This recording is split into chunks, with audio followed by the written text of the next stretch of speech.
Beh, la dedico alla città e la dedico anche alla mia famiglia che abbiamo visto poco in questi giorni, in queste settimane, e però voglio dedicarla appunto alla capitale del Friuli. Penso che adesso che chiederò, appena abbiamo istituito la giunta, un incontro anche con Federica. Credo che le istituzioni abbiano il dovere di collaborare per il bene del territorio e la farò insieme alle varie associazioni di categorie, associazioni di tutti i tipi, perché appunto non c'è solo il sindaco, c'è l'intero territorio. Io voglio lavorare per una coesione territoriale perché l'unione fa la forza e le attività sia economiche che sociali che culturali sono i tre asset fondamentali, oltre ovviamente anche a quelle sanitarie. Quindi sono molto lusingato e adesso dobbiamo cominciare a lavorare.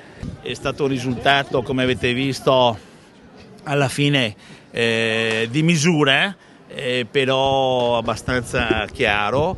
Mi ha telefonato Fontanini, mi ha fatto i complimenti, io l'ho ringraziato per la correttezza della campagna elettorale, gli ho detto che cercherò di creare in Consiglio Comunale un clima di collaborazione, perché adesso abbiamo bisogno di fare il bene della città e di tutto il Friuli, e lui me l'ha assicurato, e penso che sia l'epilogo più bello di questa campagna elettorale, che è stata vera, è stata dialettica, ma è stata sempre corretta. Abbiamo sempre bisogno di dare l'esempio alle nuove generazioni e anche a chi è appassionato di politica.